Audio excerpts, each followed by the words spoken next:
شریک ہوئے۔ کل جو ہنگامی پریس کانفرنس میں اعلان کیا گیا تھا کہ مہنگائی کے خلاف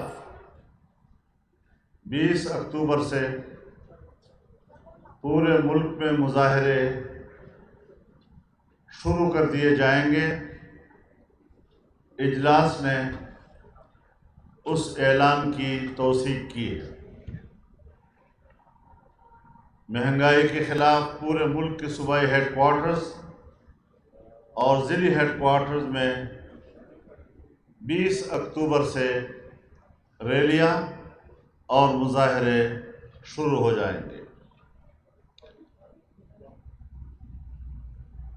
تمام صوبائی قیادت کو یہ ہدایات جاری کی جا رہی ہیں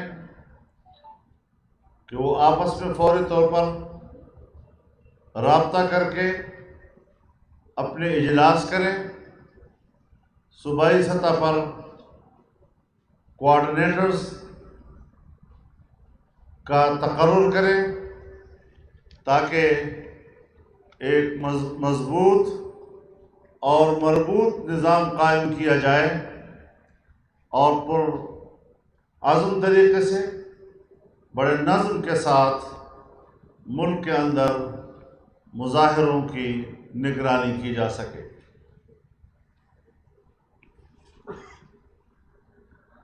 آج کے اجلاس میں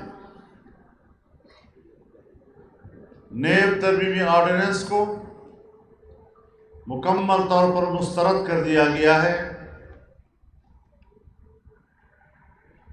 نیب کا ادارہ ہی آمریت کی باقیات میں سے ہے اور اس نے ہمیشہ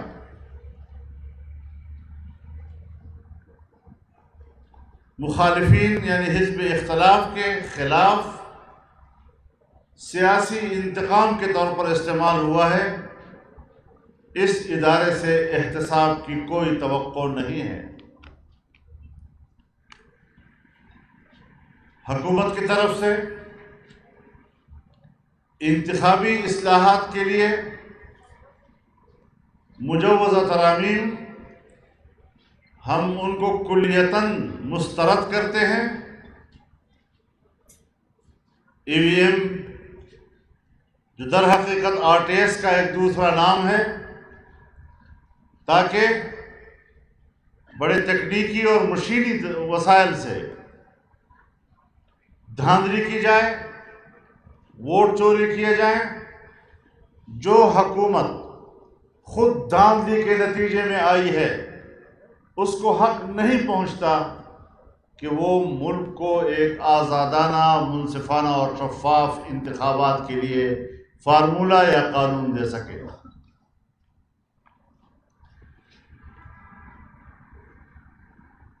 اس وقت پاکستان میں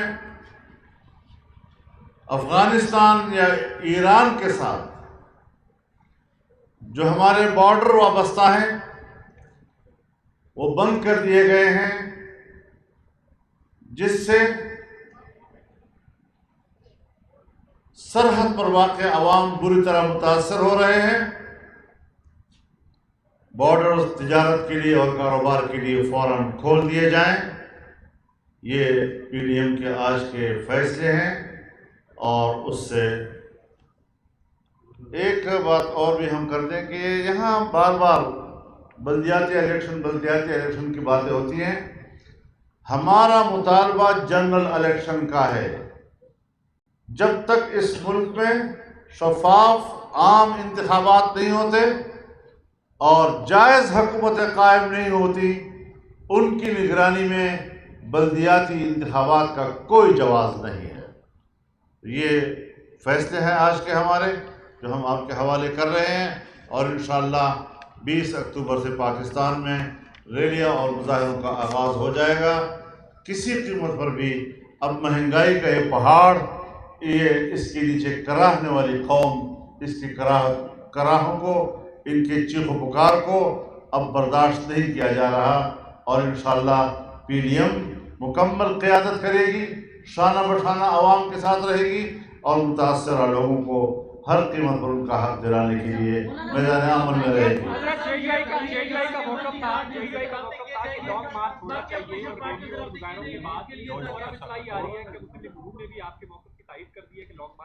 میں بتانا چاہتا ہوں، یہ سوال آپ ابھی نہ کریں، ہم نے سارا شیڈول جو ہے بنانا ہے، ریلیوں کا آغاز ہو جائے گا، مظاہرے ہوں گے، پیجام ہڑتالیں ہوں گی، اور لانگ مارچ تک معاملات جائیں گے، لیکن سٹیپ بائی سٹیپ صورتحال جتنی آگے بڑھتی جائے گی اس پر ہماری اسٹیئرنگ کمیٹی کا بھی اجلاس ہوتا رہے گا، اور سربراہی اجلاس بھی ہوتے رہیں گے، اور نئے مرحلے کے لیے قیادت کی سطح پر فیصلے ہوتے رہیں گے۔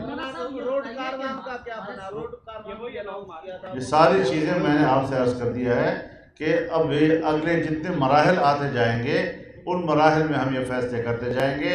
ہو سکتا ہے کہ حالات جو ہے اتنے سرگرم ہو جائیں لوگ کہ جس مقصد کے لیے ہم کاروان کرنا چاہتے ہیں وہ مقصد کاروان کے بغیر حاصل ہو جائے۔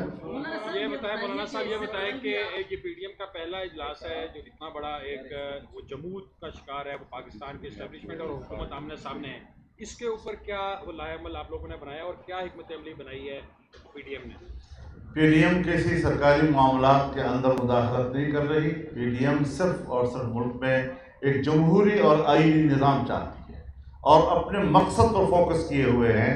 ہم کسی کے دوسرے معاملات میں اپنے توانائیاں جو ہے تقسیم نہیں کرنا چاہتے۔ اچھا سر، یہ بتائیے، یہ مہنگائی کا جو ایشو ہے یہ تو موجودہ حکومت نے خود پیدا کیا ہے، لیکن آپ اس سے قبل وزیر اعظم عمران خان کے استعفے کے لیے آئے تھے، وہاں پر آپ کو کامیابی نہیں ہوئی، پی ڈی ایم تقسیم ہو گئی۔ آج جب پیپلز پارٹی نے اعلان کر دیا ہے مہنگائی مارچ کا، اس کے بعد آپ کہیں پیپلز پارٹی کی نمائندگی تو نہیں کر رہے؟ سر یہ سوال تو میں بات سنیں، اس کا بھی نتیجہ وہی ہوگا؟ دیکھیے نتیجے جو ہیں اللہ کے ہاتھ میں ہوا کرتے ہیں، کوئی بندے بشر نتیجے کا دعوے دار نہیں ہو سکتا۔ ہم نے محنت کرنی ہے، موقع پہ کھڑے رہنا ہے، ڈٹ جانا ہے، اور ہمارے موقف میں ایک انچ کی کبھی کوئی تبدیلی نہیں آئی آج۔ سر یہ بتائیے گا کہ پرائم منسٹر نے ابھی کچھ دیر پہلے اعلان کیا کہ مہنگائی کم کرنے کے لیے کچھ ٹیکسز کم کیے جائیں گے، اب آپ کو لگتا ہے کہ یہ مہنگائی کو کم کر سکتے ہیں کیونکہ ڈالر 173 پہ چلا گیا آج؟ ابھی تک ایسا کوئی تعویذ دیکھیے اس قسم کی کوئی تعویذ ان کے پاس نہیں ہے کہ وہ قیمتیں کم کر سکیں یا ٹیکس کم کر سکیں۔ اس حوالے سے جتنے دعوے اس نے کیے تھے اس کے مطابق اور اس کے اپنے فارمولے کے مطابق وہی سب سے بڑا چور نظر آ رہا ہے۔ مولانا پی ڈی ایم پہلی بار اتنی متحرک نظر آ رہی ہے، عوامی رابطہ مہم شروع کر رہی ہے، کیا نوٹیفیکیشن پہ دستخط ہونے کے بعد بھی آپ کا اعلان باقی رہے گا احتجاج کا؟ میں نے تو آپ سے کہہ دیا کہ ہم اسی اپنے نظریے پہ فوکس کر رہے ہیں۔ آپ کو کسی نے پڑھایا ہوگا کہ صحافی کا کام صرف سوال کرنا ہے، یہ نہیں دیکھنا کہ اس میں معقولیت کتنی ہے۔ مولانا صاحب جب آپ تعویذ کی بات کرتے ہیں تو عوام بھی سمجھتی ہے آپ کے اشارہ کس طرف ہوتا ہے، اور عام صحافی بھی سمجھتے ہیں اشارہ کس طرف ہوتا ہے، تو کیا یہ اشارہ اس وقت ویلڈ ہے، کرنا چاہیے؟ تو جب آپ قوم بھی سمجھتے ہیں اشارہ کس طرف ہے اور آپ بھی سمجھتے ہیں کہ اشارہ کس طرف ہے، سوال کس بات کا؟ میں سوال یہ سمجھتا ہوں کہ اشارہ کرنا چاہیے۔ جی کیا پارلیمنٹ کے اندر بھی کسی قسم کی تبدیلی کے لیے آپ کوئی حکم لائیں گے؟ جی پارلیمنٹ کے اندر بھی کوئی تبدیلی کے لیے آپ کسی قسم کی حکم لائیں گے؟ فریش الیکشن، ہم فریش الیکشن چاہتے ہیں۔ اسمبلی کے اندر کی بات اگر ہوتی تو پھر ہم پیپلز پارٹی کی بات مان لیتے نا اس وقت، تو وہ معاملہ ہمارے نزدیک نظریہ اور ہے اس پہ۔ بہت شکریہ بتا